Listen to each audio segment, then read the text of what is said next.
Twitter rookie.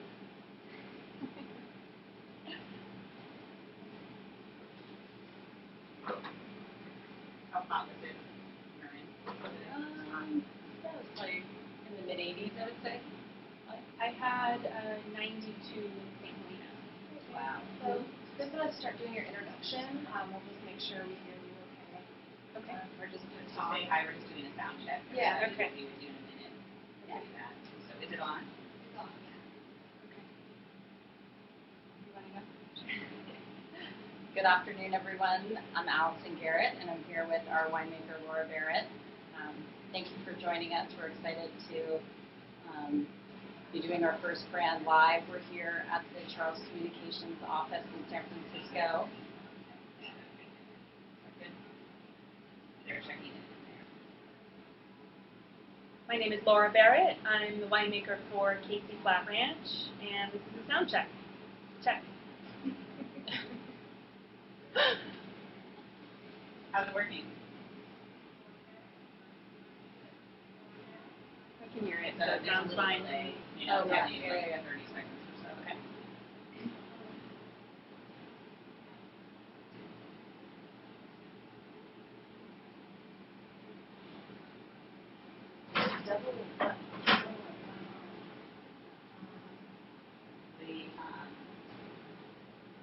Like, there's some sort of other mic. Is there another microphone? Oh, could it be this? Probably the computer mic, but You can just turn that off if you need to. Okay, fine. Bunch of type. we've heard everything's great on the other end, Kira, so you guys might just be hearing a double somehow, because so far some everybody's saying fine, everybody's saying sounds good. No Really? changes. Okay. Okay. Yeah, I'd love to see this if I can. This is good. Yeah. Will that affect how it gets recorded? Yep.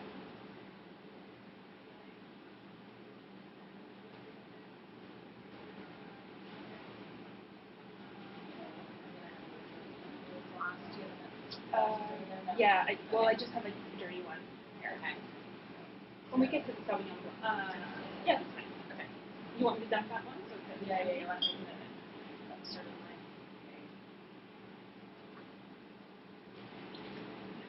I'm just asking everybody else for a sound check, so. You can say something. Oh. Yes, this is another sound check, part 2. I'm Laura Barrett from Casey Flat Ranch. We're here at the Charles Communication office for our very first brand live session.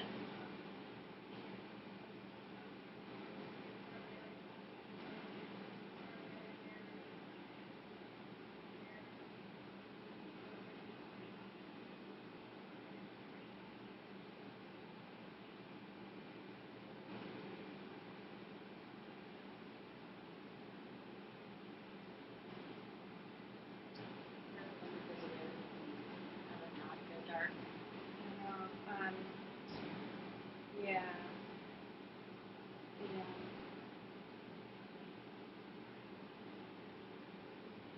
I don't want to, yeah. Okay, everybody's saying it sounded good. Okay. Feedback.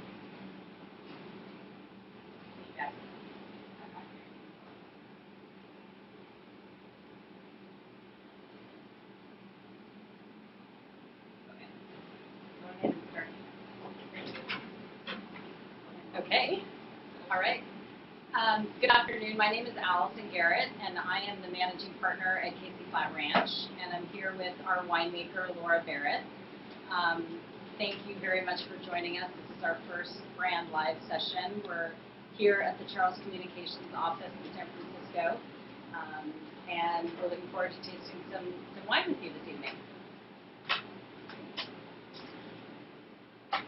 So a little bit about Casey Flat Ranch. So we are a 5,000-acre ranch in the Capay Valley, which is located in the county of Yolo, and it is about approximately 90 miles north of, or 90 minutes north of San Francisco, tucked into a small valley, which is just east of Napa, and we are in the Vaca Mountains. Our family's had the ranch for almost 30 years. It was primarily a weekend retreat for us, and starting in 2003, we began the process of researching and made the decision that we wanted to plant a vineyard at Casey Flat. So that was when we really began this adventure. Laura, why don't you share a little bit about a little bit more on the Capay Valley? Just a few more details about the Capay Valley. We're located in Yolo County. We're in the northwest corner, really tucked right up against the Napa Valley, or the Napa County border. The Capay Valley itself is about 115,000 acres, so it's a huge amount of land with very little grape growing going on. There's a handful of wine producers, maybe on the order of 4 or 5, and we're one of them. The Capay Valley is also known for a lot of organic vegetable farming. There's some really wonderful organic farms on the valley floor. So we are up at 2,000-foot elevation above the Capay Valley floor on the west side. And when you come through the Capay Valley, you go about halfway and then head up the mountain. We're at the very top of the ridge, and the vineyard itself is nestled between a very small a peak called Black Mountain and the top of the Vaca Ridge, which is called the Blue Ridge. So we sit really nestled in between those peaks at about 2,000-foot elevation. The climate up there is similar. I usually like to say it's similar to the northern part of the Napa Valley, meaning that it's on the warmer side of the Napa Valley in general. Our daytime highs and lows are very similar to Calistoga, St. Helena. However, we do sit beyond the fog zone, so we have very little fog influence. Therefore, the heat of the day is just longer. So we run parallel to the Napa Valley with respect to viticultural milestones throughout the growing season up until about the early summer, so say early July, at which point we start to accumulate degree days a little bit faster, therefore we ripen faster, and we pick about two weeks before our neighbors in Napa. So a little bit about my background. I'm originally from the East Coast. I grew up in Boston, or the suburbs of Boston, and I went to the University of Vermont with a degree in chemistry, and was looking for an interesting application to the science and discovered the wine industry. So my interest in the wine industry really came from an academic place early on. I did some traveling after I graduated from college and landed on a very small island off the coast of Auckland in New Zealand. Worked my very first harvest on Waikiki Island, and at that point sort of knew that I wanted to become a winemaker and be in the wine business. I went to the University of California at Davis for my master's degree, and right out of grad school I began working for a small winery in Sonoma County called Fisher Vineyards. So I worked there for 5 years, and at the time Mia Klein was the consulting winemaker, so she had a great influence on my early winemaking practices. And then when I left Fisher, I started here at Casey Flat Ranch in the summer of 2008. And what's really nice about my position is that I've been involved from the very, very beginning. So although I wasn't around when they were planting the grapes, I did put the very first wine to bottle, which was the 2007 grapes from the property. So I guess we'll get started tasting. Yeah. A couple questions before that. Sure. Question about if you can get a little bit into the Mediterranean climate, talk a little bit about that, and then also talk about the temperatures at the higher elevation and what happens when you get more detail. Sure. You want to talk about that? Sure. So the nice thing about being at 2,000-foot elevation is we get some relief from the heat. So where those organic farms are on the valley floor, on a hot summer day, they can be 110 plus. We run between 10 and 12 degrees cooler up at elevation. And the really nice thing is the reason why we're cooler is we get some nice wind from the north that kicks in and cools off the afternoon, cools off the hot afternoon, and also brings us, the elevation also provides cooler nighttime temperatures. Do you want to add on that a little bit? No, I mean, I think that we definitely are considerably cooler than, being at 2,000 feet. So, I think we still get those same diurnal temperature changes that, you see in Napa, but we do get heat for a longer period of time during the day. There's also a question about why are there so few wineries in the Capay Valley? And I see you guys came from, but you want to just answer that? Sure. Do you want me to Repeat the question, please. So the Capay Valley is a relatively new AVA. It was just as of 2002. So it has a relatively new history in the wine world in California, but it is a fairly large appellation. It extends from the top of where Casey Flat is, where our vineyards are located up at 2,000 feet, all the way down through the base of the valley and up to the ridge on the eastern side of the valley. So it is quite large, and it does contain, lots of varying temperatures and climates and growing conditions, for sure. And I also think that because because it's so hot on the valley floor, I think people who would look to the valley floor for planting might not be interested. However, the accessibility in the mountains is just not accessible to get up there. We're so remote. We have a 7-mile switchback driveway to get up to the top of the ridge. So I think once people discover the pockets of land that are in the mountains, there might be more planting taking place. Okay. Well, what we have in our glass right now, the very first wine that we're going to be tasting is the 2013 Casey Flat Ranch Sauvignon Blanc. The 2013 vintage was exceptional across Northern California. We had a winter of an average amount of rainfall, though it came very, very early. So all of the rain that we accumulated during the winter season was during the months of really November, December, maybe a little bit in January, and then we had an extremely dry and warm spring following that. So the summer was dry and warm, and it was quite consistent too. We didn't have a lot of really extreme heat spells and long heat spells, so it was just a near perfect growing season. It was also a very early growing season. I picked this Sauvignon Blanc on August 8th, which was the earliest in the history of Casey Flat Ranch. So the grapes are harvested at night, and then we truck them in a refrigerated truck down the hill and over to the town of Calistoga, where we have our custom crush facility. These grapes were whole cluster pressed, and I began the fermentation in tank just to get it started, get all of the nutrients added, and then it goes down to barrel. This particular vintage is a blend of 75% stainless steel barrels and 25% neutral oak. There's no new oak on this wine. And another interesting point is that the Sauvignon Blanc that we have at Casey Flat Ranch is 100% Sauvignon Muscat. So that contributes to the characteristics of the wine as well.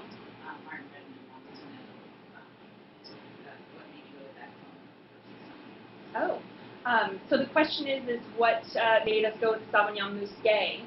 Do you want to answer that? Sure, I'm happy to answer that. So that was Tom Prentice does all of our viticulture at Casey Flat, and we started working with him very early on.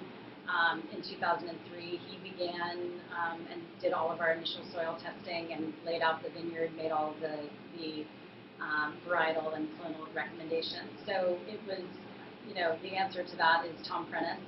That was his recommendation for Sauvignon Blanc at the ranch. And we have done 2 plantings. So we planted our initial 14 acres in 2004, and then in 2008 we planted an additional 10 acres. And we did put in more Sauvignon Muscat, a couple of different rootstocks, but it's been a good fit for us at Casey Flat for sure. Another question from Apple at Cork. What nighttime temperatures do you get? Can you talk a little bit about how low it can go? During the summer season, they tend to sit in the low 50s, mid 50s. I'm sorry, the question was, how low do the nighttime temperatures get? So I would say the low to mid 50s. Occasionally, when we get weather that comes from the east, you know, when we get those warmer nights, they can be on the warmer side, and that's what can often really accelerate ripening at Casey Flat Ranch. But when we're in a typical weather pattern, mid 50s would be my answer. Yeah. So the style of winemaking for this particular wine, you know, we try to really emphasize the tropical aromas and flavors that we get from the warmer climate Sauvignon Blanc, but also retaining natural acidity. Natural acidity is really important to me. I don't like having to add tartaric acid.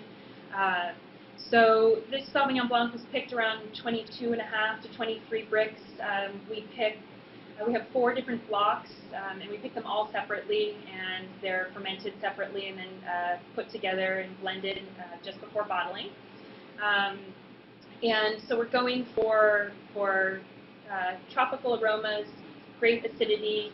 I'd like to keep a little bit of that greenness on the nose, a little bit of green apple, but in this wine I find a lot of peach and apricot, a little bit of ripe melon and pear. I think this is a really great example, vintage-wise, of what we're capable of at Casey Flat. We made about, just the production on this wine, Laura, is about 700 cases, so it's still relatively small production. The question was, question here.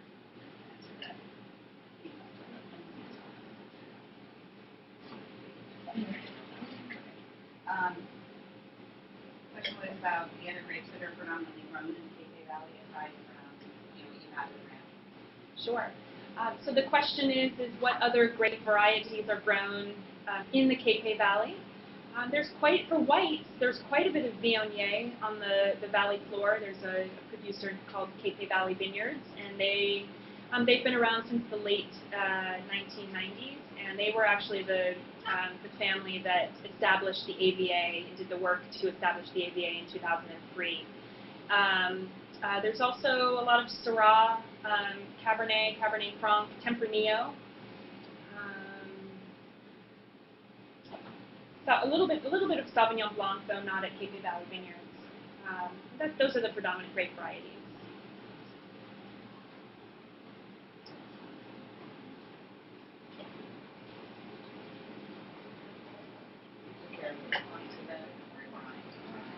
Any more questions before we move on to the Viognier? We'll just see. Okay. Why is the label, they're going to ask, why is the label on the Estate Red Blend is different? Sure. Yeah. Sure. Do you want me to tackle that now? Sure. Why not? Okay. So we are in the middle of redesigning our labels. The new wines carry this new label, so all 3 of these wines that you have here are the 2013 vintage. And we made the decision to try to represent the ranch in a more powerful way. So the image on this label is an actual steer, a photograph of the steer that we have on the property.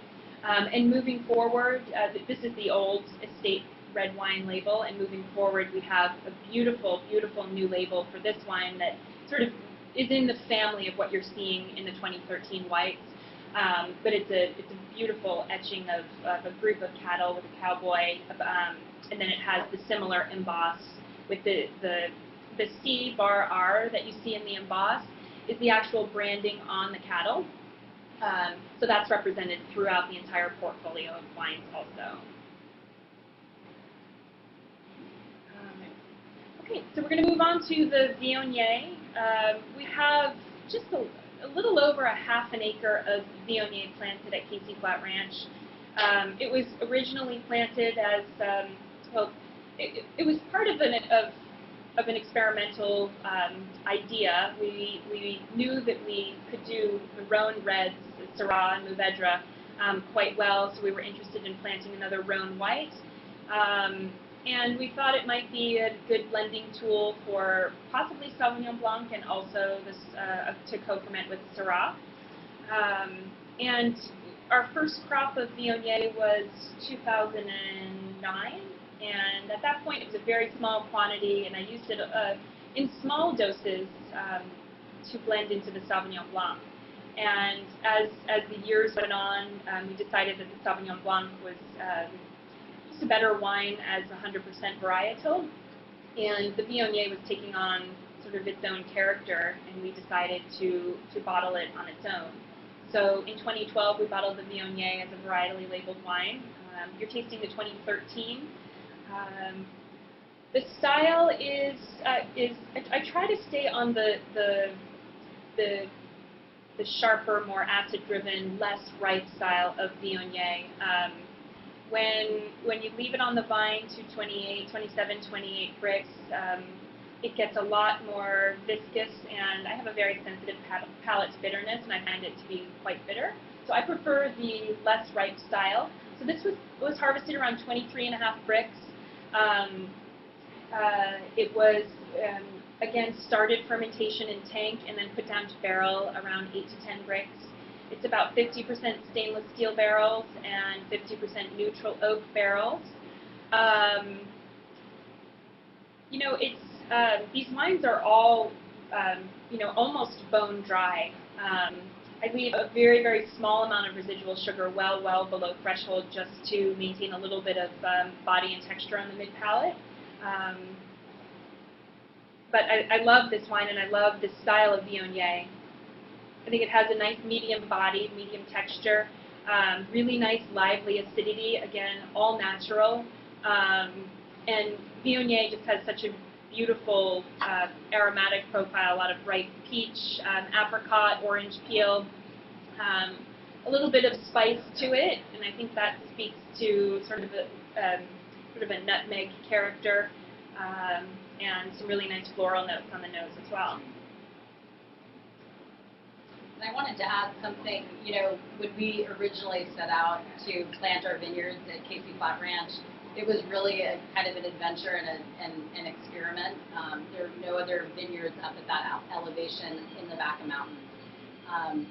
So when we planted our first 14 acres, it was a combination of Bordeaux and Rhone varieties, and obviously based on what Tom thought would grow well at the ranch. And then our 2008 planting was sort of a further exploration of some of the early strengths of what we were seeing in the winery. And we always knew that we would sort of develop, our wine program would evolve over time as we started to see the potential of certain blocks and certain varieties in particular. So, I mean, I really think the Viognier is a good example of that. It was originally intended to be, you know, as Laura said, something that we would use as a blending tool, and it's developed into a great, you know, standalone wine itself. So. Question about open range, big nose wine Oh. So the question is, are we still making the open range wines? And the answer is yes. A little bit of history on the open range brand itself. The open range we would call our companion label, our second label. It was actually the very first wine that we bottled. We developed our second label first because we were a very young vineyard. We knew that in the early days we were making wine, we were making good wine, but we knew it wasn't our very best given that it was the first, second, third vintage. So we bottled our very first open range red wine in 2007, and that brand has really developed into its own personality over the years. The red wine I'm now purchasing fruit from all over Northern California, Lodi, Mendocino County, Lake County, the Sierra foothills. And it's typically a blend of, the red wine is typically a blend of Syrah, Petite Syrah, and Cabernet. We do use a little bit of declassified fruit from the ranch, Capay Flat Ranch. So yes, we're no longer making the Sauvignon Blanc. We had an open range Sauvignon Blanc, which we did not decide to produce in 2013, but we are still, in fact, I'm due to bottle this coming Monday, 3,000 cases of 2012 open range red wine. Lots of compliments on the packaging. Oh, great, great. Do you want to talk about the designer for me? Sure. So there was a question about the package design and our brand development for our wines. So we worked with, his name is Rick Anwell, he's with Sun & Sons, he's based out of Atlanta, and he's a real pioneer and veteran of communications and brand development work. This Casey Flat Ranch was his first winery project, but he is a great outdoorsman and, advocate and, believer in the environment, and he loves what we have in Casey Flat Ranch, and he also happens to be an old boss of my husband, so he had a personal connection to us as well. So he has done all of the brand development for us, and a lot of the photographs that you see on the ranch, they are all his work. So he's also a talented photographer, and he designed both the CFR, the package that you see that we're tasting today on the Estate Red wine, as well as the new package design for the Casey Flat Ranch, the white wines that we're tasting today. So, as well as open range. Yeah. More questions. Great. Laura, do you see particular stylistic trends in California these days? Is yours more typical now? In my immediate work, repeat the question. Yes, got it. Basically getting it. Yes. Okay. So the question is style of Viognier. Is there a particular trend in the area? So within my immediate work environment, I see a lot of the other style of Viognier, which is what I described earlier as much bigger, riper. I see a lot of Viognier coming into the winery at 27, 28, 29 bricks, really, really very, very ripe. They make beautiful wines. They end up being really really viscous and rich and complex on the palate. Those wines tend to have a new oak component. They're 100% barrel fermented. So I do see a lot of that. I think that our wine, our Viognier, is unique in the fact that it's a little fresher and balanced in a way. I find this wine to be balanced and have good length, and when you're not really pushing the extreme ripe parameter, you're able to really have the varietal express itself a little more naturally. Production of Viognier is small, about 220 cases. Any plans to expand it, and could you talk about the production for variety? Sure. So the question is about the production of Viognier, and do we have any plans to expand? We have room for growth in production in the Viognier. The clusters are quite large, so it tends to crop on the heavier side. So we definitely have room for growth. I think the maximum amount we could ever bottle would be between 400 and 500 cases, depending on the vintage and how much fruit we get. But at the moment, because it's a new wine for us, and we're just sort of learning the marketplace for Viognier, I think the plan is to sort of stay slightly under that 400 cases for some time. Do you want to talk about the Sauvignon Blanc too? Yeah, so the Sauvignon Blanc, the production for 2013 was just around 700 cases, and there's a little bit of room for growth in that as well. We did a private label this year for someone as opposed to bottling it all, and that's a nice opportunity for myself as a winemaker, because it really allows me to make a better wine. When you're blending, you have the opportunity to spend time and declassify lots. You can always make a better wine when you're making less. So I appreciate that opportunity, and I think as time, again, there's room for growth in production in Viognier, or production of Sauvignon Blanc, but we will see. The Rosé, we bottled 200 cases this year, and there's definitely room for growth in that department. We have a lot of Syrah on the property, so I'll wait for Brenda to tell me how much to make next year. And the red winemaking program, we typically declassify between 20 and 30% of the red wine lots, and again, that's a quality decision. So There is room for growth. I think as I see a big shift over the last 2 years and moving forward with vine age. We've now been in the ground for 10 years, so quality improves every year, and so I think that program will grow slightly over the next 2 to 3 years, but we'll probably never make more than 1,500 to 1,700 cases of our estate red wine.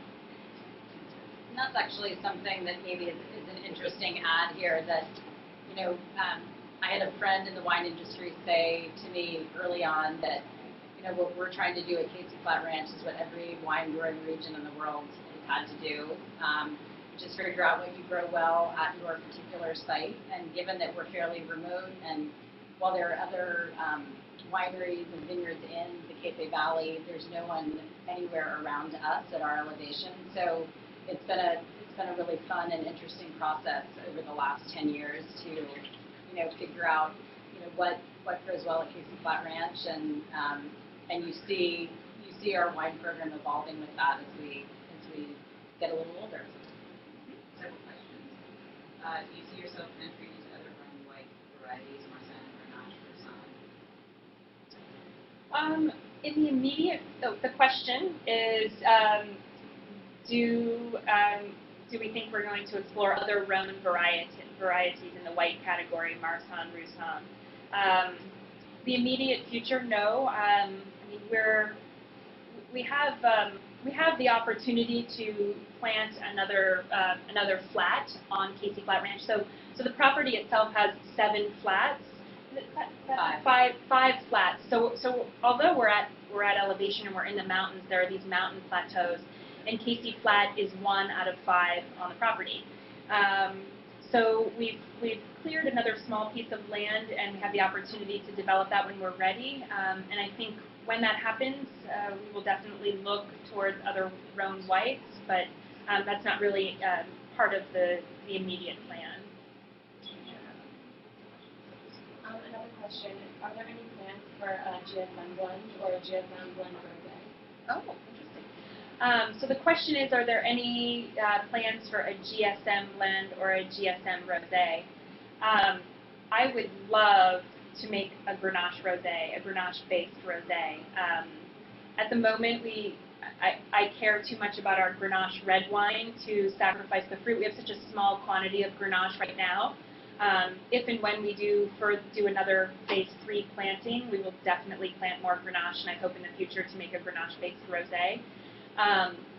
But at the moment, we have about a half an acre of Grenache in the ground, and we have another acre that's just been budded over. We budded over our Merlot to Grenache last season, so we may see a tiny bit of fruit off that block this year, but we will in the future have a significant amount more of Grenache.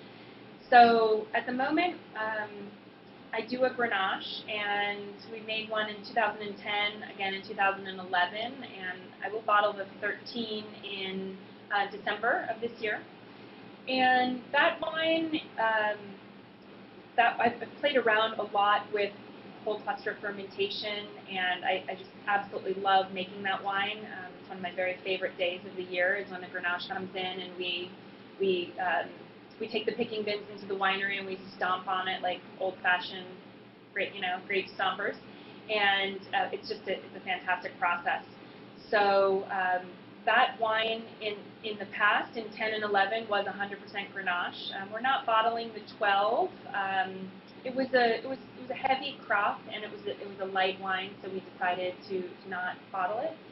But the 13 is just outstanding. I've been working with it this week in blending. I suspect in 13 I will use a little bit of Mourvedre and possibly a touch of Syrah, but we'll see. Other questions? Are you recommending single red varietal bottling versus blend in the future? Yeah. So the question is, do we see ourselves doing single varietal bottlings in the red wine category? We have played around with that every single vintage. I always look at Cabernet and Syrah to see if they're standalone wines. And to this date, I find that the red blends are always a far superior wine this kind of opens up a really great discussion about blending and how we make the red wines, which I'll talk more about when we get there. But putting together the estate red blend is such a great process, and it's a long process. So all the blocks are harvested individually. There's no co-fermentation going on, and they stay in barrel separate for a year and a half, and then the wine is put together. So at that blending point, I'm always looking to see if we can put a single varietal wine to bottle. And for now, I think the estate blend, the sum of the parts, is the far superior wine. Question. Sure. Any other identification differences between the range and CFR, since you said it's different sources, a little bit distinguish them? Yeah. So the question is the vinification process different for open range as it is for CFR? It's the same general winemaking strategy, and that is to pick at maximum ripeness and try in very careful tannin management. But I think the estate wine gets a little bit more TLC. I have a little bit more experimentation going on with the estate blocks. For example, I like to try to get a little bit of oak into the fermenter, and because we're at a custom crush facility, that can be a little bit challenging. So what I do is I draw off a little bit of juice, about 10% of the juice from the Cabernet fermenters, and it very quietly ferments in brand new oak barrels, and then it gets reincorporated into the fermenter on a daily basis, once a day at the morning pump over. So that's just an example of one thing that I can do with the smaller lots, the estate wines. And the open range lots tend to be larger fermentations on the order of 10 to 20 tons, so there's just not as much flexibility with that. Great. Another question is, Alison, plans to sell wine and grass-fed beef packages? I'll give a little bit of background on our cattle. Pardon? Oh, so a question about incorporating and packaging our wine and our grass-fed beef together. So a little bit of background on the cattle. So the Longhorn are a sort of signature of Capay Flat Ranch, which is why we chose to feature them in our new package. The ranch is very mountainous and rugged. So the cattle serve a couple of different purposes, but one of which is to graze the land for fire danger and things like that. So, but the Longhorns, as many of you know, is not necessarily known for their beef. Most people think of Hereford or Angus, but the Longhorn beef is actually quite lean and very sweet. So it is sort of gaining momentum as a healthier alternative to some of the other beef that you see on the market. We do have a grass-fed beef program right now. We have right now about 200 head of cattle on the property, and we sell probably 30 or 40 steer a year. But that's certainly the beef program is something that we are looking at closely right now and trying to understand how we might have a more sort of evolved business around the cattle from Capay Flat. Sustainable protocols. Somebody asked, an author asked about your sustainable protocols on the property. Sure. So we are, we're actively, making an effort to farm sustainably. The cattle are one example of that process. The natural grazing to keep down fire hazards. We also spend a lot of time, planting and cultivating for cover crops. We tend to plant a lot of cover crop on the border, which is not necessary for sort of enhancing the nutrients of the soil, but really more for lessening runoff during the winter season. That's an extra effort. We have a minimal use of insecticides, and we do everything we can. Like, for example, we don't use Roundup. We have a Gromagna that does all of the the undervine weeding. Another practice is we have a great weather station, and we have soil probes, soil moisture probes that monitor the moisture levels deep down in the soil. So we can log on remotely and look at the data and understand how much water we need to use for irrigation purposes. So those are just some of the examples. And one other point is that we are totally off the grid at Capay Flat Ranch entirely. Most of the ranch is powered using solar, and some generators also. So it certainly helps another dimension. Are there any plans to take it further, like organic or biodynamic? So the question is, are there any plans to go further and actually go certified organic or biodynamic? And the answer is no. I mean, I think that Tom Dennis, our viticulturalist, really he cares a lot about the environment, and he wants to make good decisions for the better of the environment, but also really being careful about how we handle our crops and making sure that we have the flexibility and the things that we need in a crisis. So I think our philosophy as a team is that we do our very best to farm sustainably, but we wouldn't go through the process of getting organic certification. We want to move on to the rosé. Okay, so we have the 2013 rosé in our glass now. This is a rosé of 100% Syrah, and this is made in a classic style, a true style I would call it, where the Syrah grapes were actually harvested early for the sole purpose of making rosé. The grapes were picked around 23.5 bricks, the Alban clone Syrah, and whole cluster pressed, and there's no skin contact here. So the color that you're seeing in your glass is just the most natural color of the process of gently pressing the grapes and then going straight to tank. There was no soaking process for color purposes. And it was aged all in stainless steel barrels on its primary lees for a short time, about 4 months. It was bottled in February with the Sauvignon Blancs. And I absolutely love this wine. I love the color. We've classified it as Valley Slipper Pink, which I think is just a really lovely descriptor.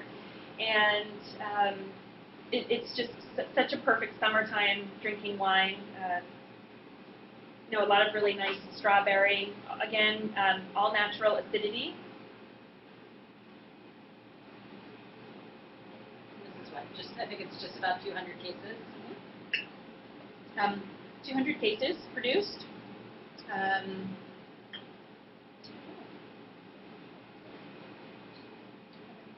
think we should move on to the red. We're running out of time. Okay.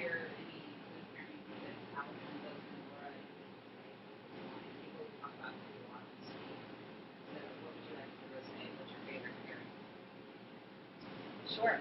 I mean, I've enjoyed this wine a lot already so far this spring as a summer sipping wine. So if I were pairing it with something, I would want to go on the light side, maybe a nice salad with grilled chicken, maybe some goat cheese. No, I think I totally agree. I think most of the afternoon and evenings that I've enjoyed it have been as a glass of wine before dinner. It's actually the perfect wine for us to be drinking right now because it is very warm in Northern California today. So, but I would say, I agree. I think a salad, fish, I think would be delicious with this wine. We're definitely in the rosé drinking season. So, anything you feel like drinking on a warm day or eating on a warm day, this is the right wine and the right food. While we have the opportunity to offer some all over the country, yeah. Talk about your strong markets for selling. Sure. So these will Sure. So the question was about where we have our wines distributed in both in California as well as around the country. So right now we have a strong presence, obviously in California, but we also have several great distributor partners on the East Coast.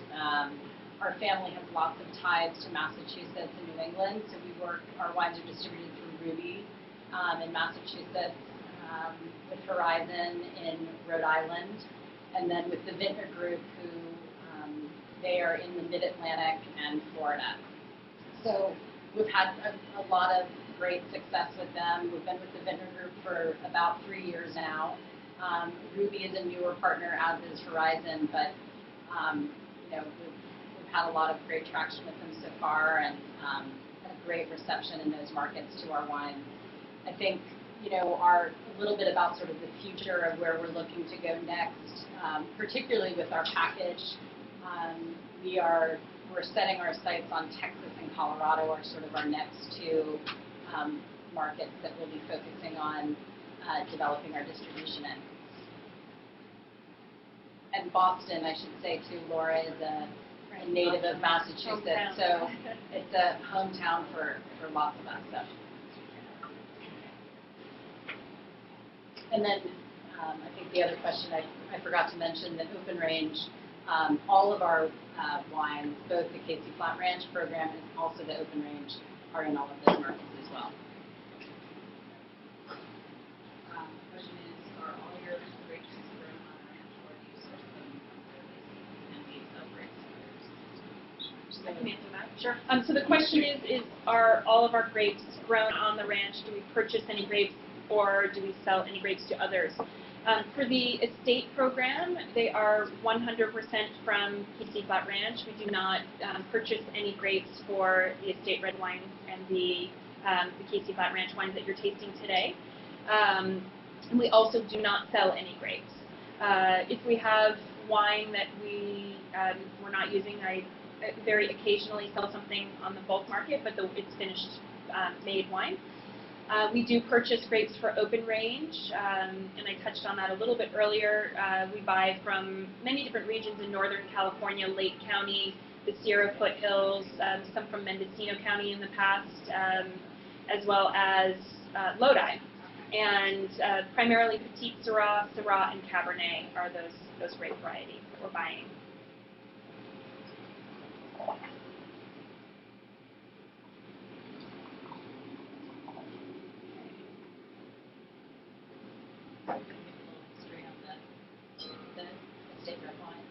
Sure. Yeah. So what you're tasting next is the 2010 Estate Red wine, and the very first vintage that we made this wine was in 2008. We bottled only 100 cases, and we wanted to make sure that when we put it to bottle, it was it was our very best effort. Which is the reason why in 2007, 2007 we only bottled open range, and then in 2008 we just bottled a very, very small quantity of Casey Flat Ranch Estate Red wine. The 2010 vintage was very different than what we were just tasting and describing in 2013. We had a lot of really, really late spring rain, so it was a very cool, wet spring. We got off to a very late start. I mean, I was looking back on my notes, and we had bud break something like the last week in April, which is right about where we're at now. And when I look out my window at home, I see 8 to 12 inches of green growth. So you can really understand what a late vintage it was.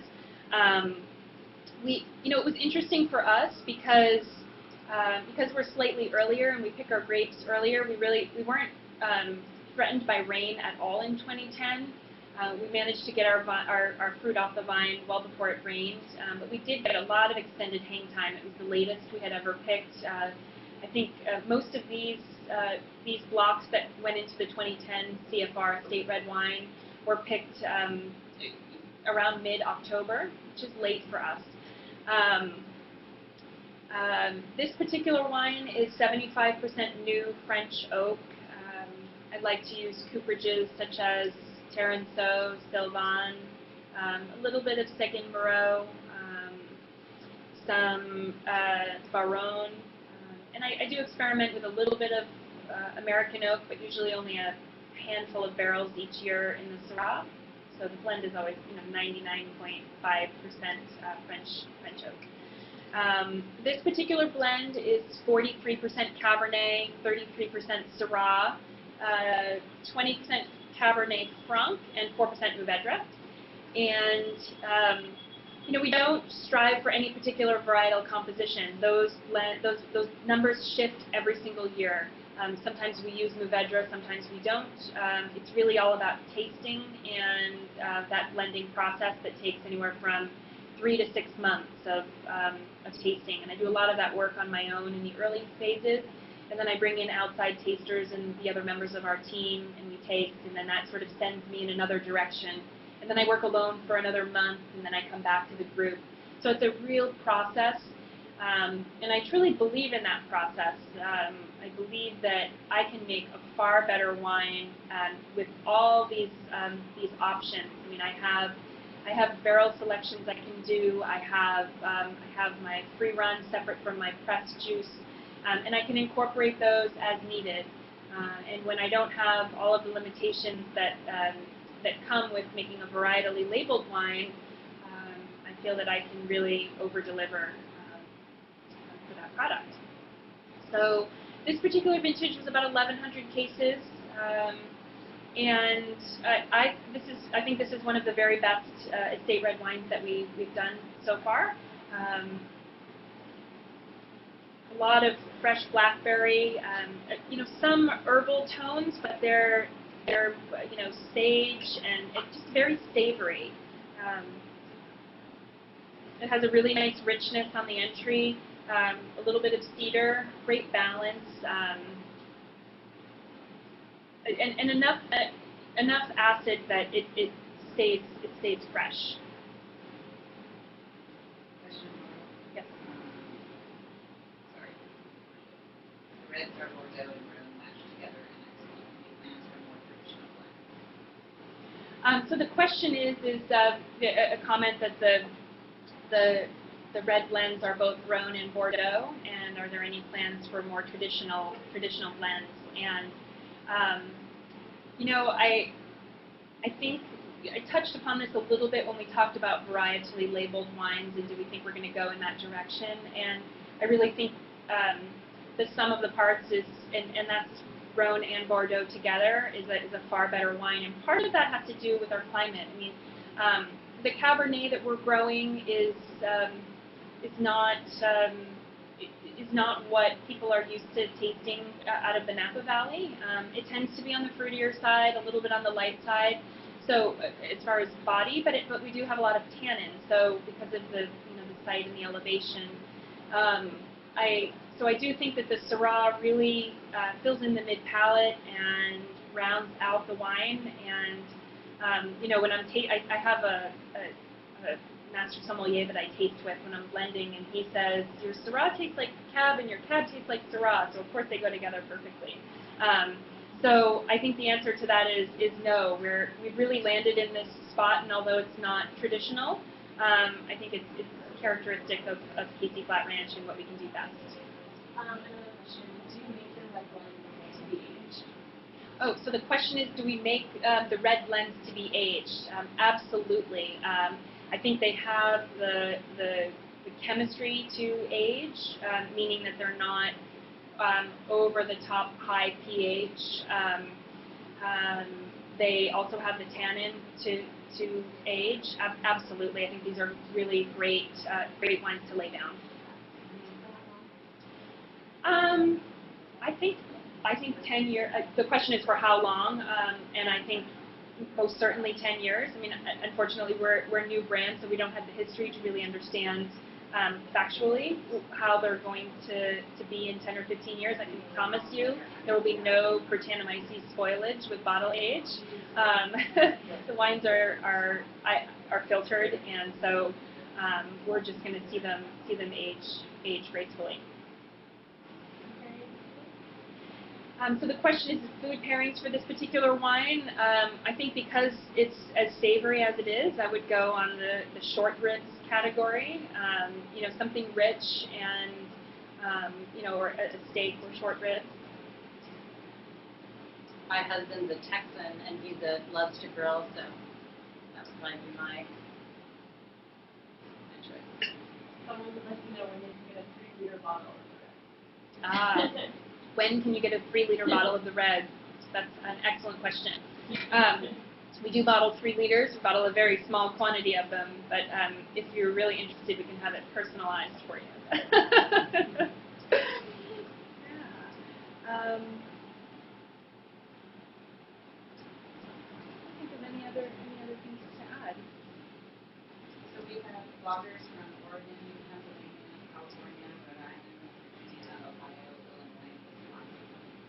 I let the gentleman know from Rhode Island that he'll be in Newport, but are there any other events you want to speak to in those states that you might be doing, or you can meet? Okay, sure.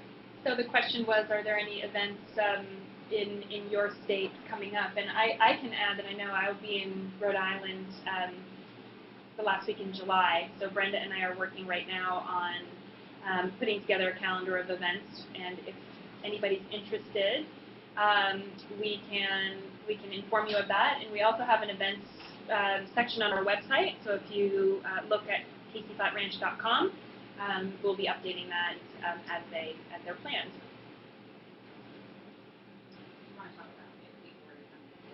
Sure. Sure. Yeah, absolutely. So the question was about visiting Casey Flat. This is an open invitation to all of you. We really appreciate your interest and sort of joining us this afternoon, but we would love to host you at Casey Flat Ranch.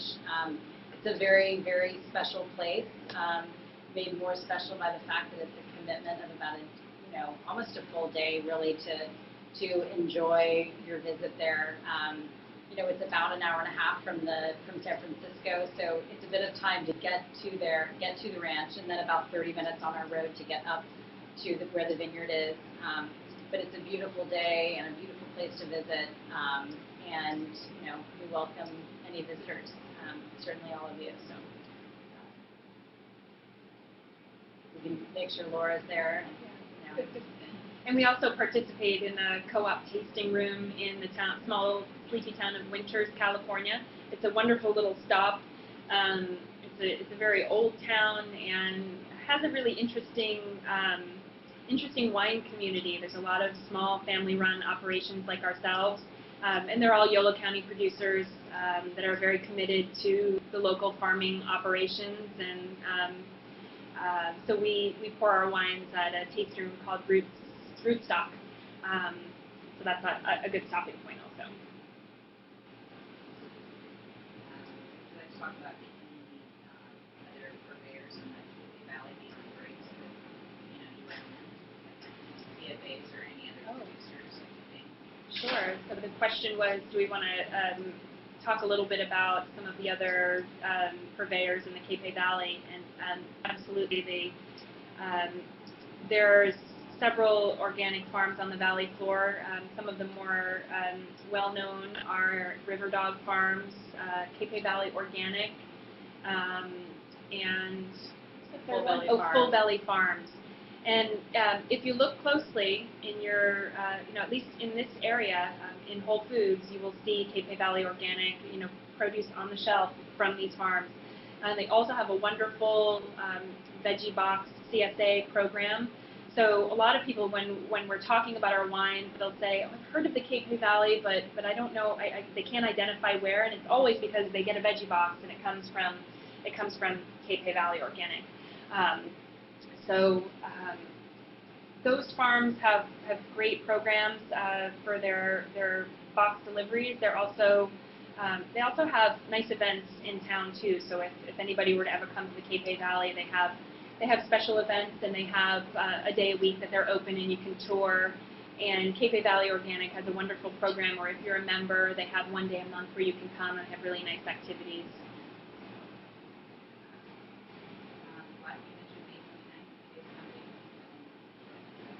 Yeah, sure. So on we are hosting at Casey Flat on May 29th, which is a Thursday, a wine writer lunch. We are hosting a group of wine writers and bloggers, and we have Chef Tom McNaughton from Flour and Water and Central Kitchen here in San Francisco. He's going to be cooking and preparing the lunch for everyone, so we would welcome all of you if you are in the area and can join us. Certainly the local bloggers would love to have you join us on May 29th. Question is, will there be a Casey Flat Ranch AVA in the future? The question is, will there be a Casey Flat Ranch AVA in the future?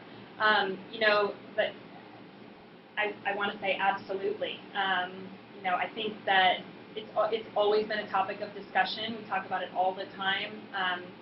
We have the weather stations and the monitoring you need long-term weather records in order to do that. So we're collecting that data.